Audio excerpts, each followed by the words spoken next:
রাত কি আদালতে দলের মেহেদির বিরুদ্ধে অভিযোগ হলো যে উনি অহেতুক কন্ট্রোভার্সি ক্রিয়েট করেন।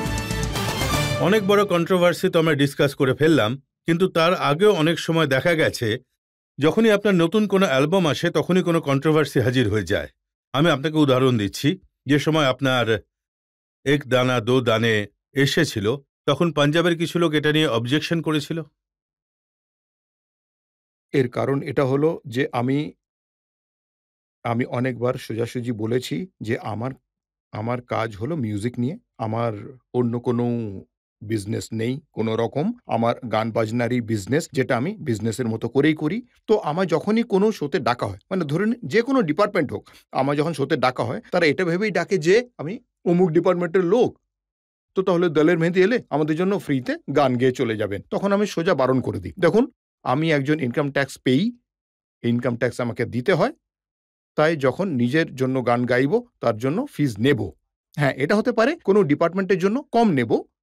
আমার এই অভ্যেসটা হয়তো আমার জন্য ঠিক নয়, লোকজনের খারাপ লাগে হয়তো। অনেক সময় কিছু লোক মিডিয়ার সঙ্গে যুক্ত থাকেন, ম্যাগাজিন যুক্ত থাকে, কিছু নিউজপেপার যুক্ত থাকে, যারা মিডিয়া থেকে থাকেন, সবসময় চান যে আর্টিস্ট ওদের জন্য আসুক আর ফ্রিতে গান গেয়ে যাক, এর বদলে আমরা আপনাকে মাইলেজ দিয়ে দেবো অনেক বেশি, ঠিক আছে? কিন্তু যখন আপনি টাকাই পাবেন না, কাজের টাকা পাবেন না, তো কিভাবে নিজেকে চালাবেন? হয়তো আমার এই স্বভাবের জন্যই পাঞ্জাবের কেউ কন্ট্রোভার্সি ক্রিয়েট করে দেন, কারণ একজন মানুষের একেবারে এত দূর রাইজ করে যাওয়াটা এমনিতে খুব চোখে লাগে, বড্ড বেশি। আপনার কি মনে হয় যে 10 বছরে এতটা রাইজ হলো, আর সেই সময় আপনি যাদেরকে প্রত্যাখ্যান করেছেন তারা সবাই এই সুযোগের সদ্ব্যবহার করেছে? হ্যাঁ, ওটা তো স্পষ্টই বোঝা যাচ্ছে। মানে সারা বিশ্ব সবকিছুই দেখেছে। গত ৩-৪ মাসে যে কন্ট্রোভার্সি তৈরি হয়েছিল, সারা বিশ্ব দেখেছে এসব কি হচ্ছেটা কি। সবার সামনেই সবকিছু ঘটেছে। হয়তো এই জন্যই অনেক লোকেই আমার পাশে থাকেনি, কারণ এ তো আমাদের এখানে প্রোগ্রাম করতে আসেনি। এখন যদি কেউ আপনাকে ফ্রিতে গান গাইতে বলে, আপনি কি গান না, গাইবেন? কখনো গাইবো না বিনা পয়সায়। হ্যাঁ, যদি যেমন সুনামির সময়, কার্গিলের জন্য, গুজরাটের সময়, তো এইরকম কোনো বিপর্যয় আসে, তখন টাকা চাইলে তো অভিশাপ লাগবে।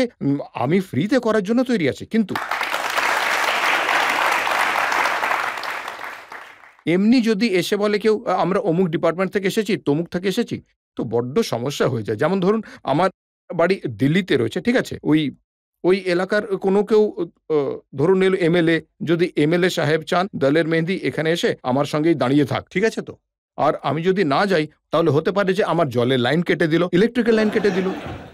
তো এইসব হতে থাকবে। তো এইসব জিনিসগুলো খুব খারাপ লাগে এক আর্টিস্টের জন্য। শুধু আমি একা নই, আমার মতো মানে আরো অনেক আর্টিস্ট রয়েছেন যারা আমার মতোই সমস্যায় রয়েছেন, ঠিক আছে? আমি প্রশ্ন করার আগে আপনাকে একটা কথা বলতে চাই। আপনাকে হাসি মুখেই দারুণ লাগে। আপনার চোখের জল ভালো লাগে আমিও না। সেটাই বলছিলাম যে আমার মানে রজতজির সঙ্গে যখন কথা হচ্ছিল, আমি কিন্তু কখনো কাঁদি না। বিপদে পড়ে তো কখনো কাঁদিনি। এরপর তবে আর কখনো কাঁদবেন না। ধন্যবাদ। আর কখনো কাঁদবো না। Thank you. আপনার কাছে Thank আমার you. প্রশ্ন হলো যে সম্মান আর খ্যাতি আপনি প্রথমে পেয়েছিলেন, আজও কি সেটাই আছে, নাকি তাতে কোনো তফাৎ এসেছে? খ্যাতির কথা যদি বলি তো তফাৎ বলতে সেই সময় অনেক বেশি এসে গেছিল। কিন্তু যখন আমি জিতে বাইরে বেরিয়ে এলাম তখন মানুষের অনেক ভালোবাসা ছিল। আর এখনো অবধি দলের মেহেদির নাম আমি যে অর্জন করেছি, আমার বিশ্বাস রয়েছে ভগবানের ওপর, আমার কাজের ওপর। আমি আরো 4 গুণ নাম নিয়ে আরো এগিয়ে যেতে থাকবো। গোটা বিশ্বে নিজের নাম এখনো অনেক ছড়িয়ে দেওয়া বাকি আছে, দেখবেন। আপনার এই দুঃখের কাহিনী আমি যেটা শুনলাম, হ্যাঁ, it was very pathetic. I Thank was you. so much moved. I am just like a mother or a grandmother to you. Thank I you. wish you all the happiness and all the more popularity. Thank But you very suddenly much. এসব Thank যা you. কিছু হয়েছে, হ্যাঁ। এটা আপনার উচ্চতাকে আরো 4 গুণ বাড়িয়ে দিয়েছে। থ্যাংক ইউ, অনেক অনেক ধন্যবাদ। Thank you. নয়না রে কজরা রে, প্লিজ। Thank you.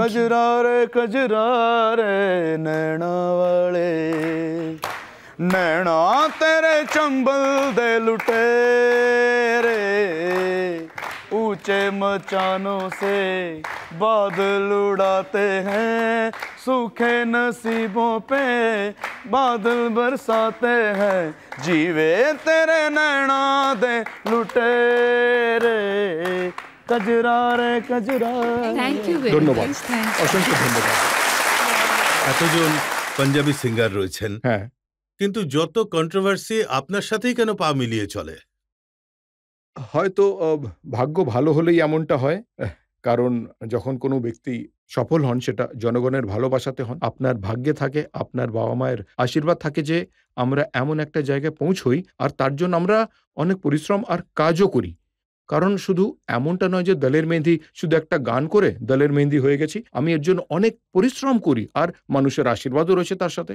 তাই হয়তো কি মনে হয় আপনার সাফল্যের দাম চোকাতে হচ্ছে? হ্যাঁ, একদম। এর দাম তো চোকাতেই হয়। বিশেষ করে ও মানে সবসময় আর্টিস্টকে তো মানে কারণ আর্টিস্ট এমন একজন ব্যক্তি, এমন জিনিস যে সে নিজেকে বদলে ফেলা, নিজের মন বদলে ফেলার কথা ভাবতেই পারে না। কারণ আমি এর বেশি আর কি করতে পারি বলুন? বড়জোর গান গেয়েই ২-৪ টে গালিগালাজ গানের মাধ্যমে দিতে পারবো। এর থেকে বেশি তো কিছু করতে পারবো না আমি। ডাইরেক্ট কারো সঙ্গে লড়তে পারবো না। কাউকে আমরা মারতে পারবো না, কাউকে পেটাতে পারবো না। এটাই হতে পারে। ঠিক আছে, চলো রাগেতে গানের মধ্যে ২-১ টা কথা বলে দিলাম এই যা। এর বেশি আর্টিস্ট আর কিছু করতে পারে না। যদি রাগের মাথায় কাউকে গালি দিতে চান তাহলে কিভাবে গান গাইবেন এটা আমাকে একটু বলুন। चोर चक्के चौधरी ते गुंडी रन प्रधान, ओ चोर चक्के चौधरी वही गुंडी रन प्रधान, ओ बच के रहना वीर जी नहीं तो हो जाना कल्याण। रब दियां बेपरवाहियां अज कुत्ते खान मलाइयां, रब दियां बेपरवाहियां अज कुत्ते खान मलाइयां। আচ্ছা, আমি চাইবো যে এখানে একটা গুরুত্বপূর্ণ শব্দ রয়েছে। আপনারা হাততালি না দিয়ে সেটা শুনুন। ओ नित नवी डकैतियां ते होंदे बलात्कार, वही नित नवी डकैतियां ते होंदे बलात्कार, ओ थाने पुलिस कचहरियां सब मिली जुली सरकार, ओ बच के रहना वीर जी नहीं तो हो जाना कल्याण। रब दियां वे परवाहियां अज कुत्ते खान मलाइयां।